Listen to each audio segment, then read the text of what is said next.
عصر کې طالبانو علما څومره لوی پرمختګ وکړ.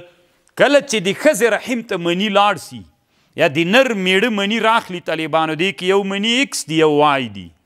مونږ لا تر اوسه څه اوتې بوتې وایو طالبانو، فیه ما فیه. دوی څومره مخته لاړل. دغه ایکس وای دا طالبانو غواړي ښځه د لور دې پیدا سي که غواړي زوی دې پیدا سي. نن طالبانو طب په دې تحقیق کوي، لورګانې دې ډېرې سې غواړي دا ورې زوی دې پیدا سي. نو هغه دې مسلې ته اختیار جنس المولود وایي طالبانو. دوی په علمي میدان کې منیو کې هماغه که ایکس غواړي که وای غواړي هغه ترتیب درته برابري، که لور غواړي که زوی غواړي. او ملا ته چې دا خبره وکړي کفر ورته ښکارېږي، وي دا څه کفر غږوي؟ وایه کفر نه غږومه، علم ده، دا غیب نه ده، علم ده د الله نه. اوس تاسې تعویزونه کوئ که یې نه پسې کوئ د زمنو دپاره، کوئ یې که یې نه کوئ. نو طالبانو نن معاصره زمانه کې دې مسلې ته اختیار جنس المولود مسئله وي. ایکس غواړي که وای غواړي، کم یو بچی غواړي. طالبانو مخکې اختیار جنس المولود، جلی غواړي که الک غواړي. علمي طالبانو نن خبره مخته لاړله. سبحان الله طالبانو، الله دې موږ په حال باندې رحم وکړي. ما سره یو کتاب ده والد رحمه الله ته چا د ازهر نه راوړي، ډېر ښه علمي بحث ته پې باندې په دې کتاب کې په همدغه مسئله باندې. ای رب العالمینه د موږ علما له خوبه راویښ کې.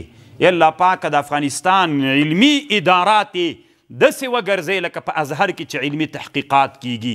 دغه ایماني جذبه چې دلته شتون لري او هغه علمي میدان چې په ازهر کې د الله هغه دلته راولي، دا دوه شیه، دا ایماني جذبه او هغه علمي هغه چې سره یو ځای سو.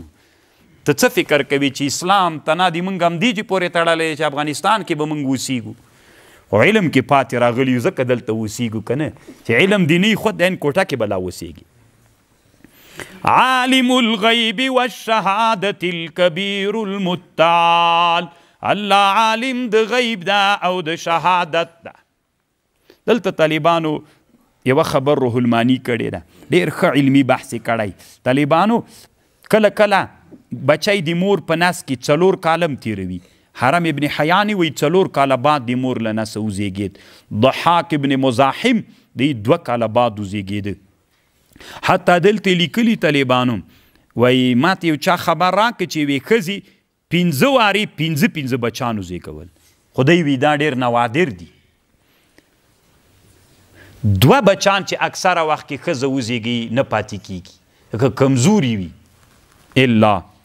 او دی وی روح المانی وی چا روایت کړی چې وی ښځې بچان زیږولي په یو وار باندې په یو خېټه کې 50 دانې، هر یو د دې ګوتې د سر غوندي. دی وی عاشو کلهم، ټول ژوندم بیا وک دومره ول، بیا ټول ژوندي مول، ډېر وخت ژوندي ول، یعنې غټ غټ سړي سول. دی وی فظاهر انه کذب، دا کذب ده. طالبان په دې باندې بحث کوي. طالبانو دا ځان ته یو علمي بحث ته بحث به پې باندې کوي، علمي به مخته ځي.